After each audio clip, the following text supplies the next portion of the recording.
Hiya, welcome to Bedtime Stories with Rosie, and today we're going to share a beautiful story called The Wisp, a story of hope, and it's by Zana, Fraillon and Grahame Smith. It's a gorgeous story. The Wisp, a story of hope. Idris lived in a small world. A world where fences grew from the dirt and where shadows ruled. A world with no trees to give shade, no rivers to drink or seas to swim. A world full of people, but where everyone was alone. Until one day, a wisp flew in on the evening wind.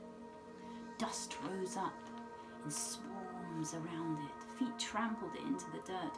Nobody noticed it. Nobody except Idris. Idris gently the wisp from the ground. He softly away the dust and dirt and footprints. And that was when he felt it. The smallest whisper of want.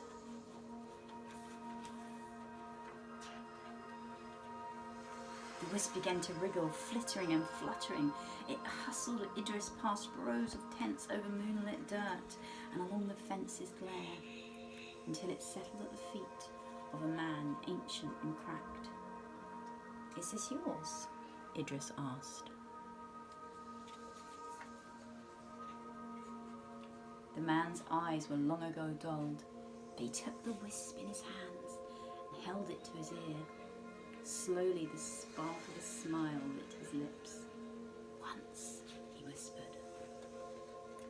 The wisp pulsed bright. The man lifted his voice, and music poured into the night. A swelling sea of rememberings twirled on the air and shimmered in the breeze. The people stopped. They smiled, and together they listened to the blazing bright heartbeat of the song. And when the man's voice quietened, there was just the hint of a hum in his step and a bright in his eyes, where the dullness no longer settled. When the next wisp flew in on the evening wind, Idris knew what to do. He let himself be bustled past and over and along until the wisp found who it was seeking. The woman looked at Idris, a sad etched deep into her face. She held the wisp to her ear. A light flickered softly in her eyes. "Once," she whispered, and the wisp quivered with delight. The memories spun from the woman's fingers and rippled through the air. A forest blossomed from dirt and pulled free as storm. People stopped. They smiled. And together they watched a thunder of colours rain down from the sky. And when the woman's fingers stilled, there was just a splash of happy in her words, and the sad on her face was not as deep as before. More days passed, more wisps flew in on the evening wind. Onces were whispered and rememberings released. Idris tasted the pull of the moonlight and explored the soft scent of new knowings.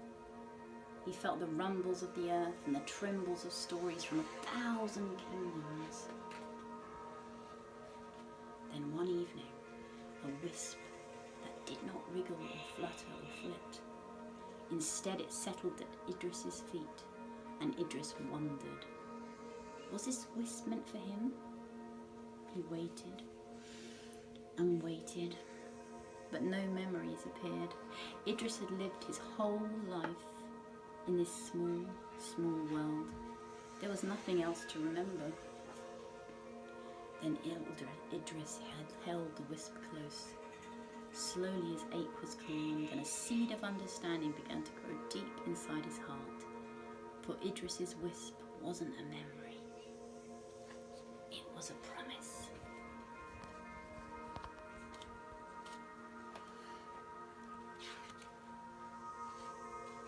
Idris felt his feet began to move and his arms began to shake. He danced free his promise, sending it shooting from the stars, bright soaking the earth. The people stopped. They smiled, and together they felt the promise of a dream. Idris lifted his hands and let his wisp catch on the wind.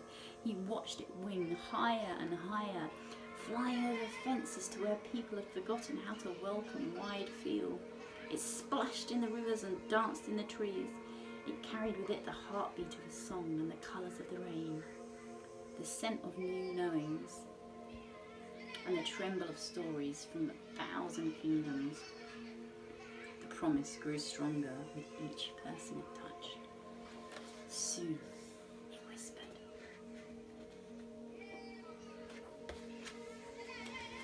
Someday. So, I hope you enjoyed this story. Please join me on Stories with Rosie. If you have any requests, please let me know and I'll be happy to read them for you. Okay, much love.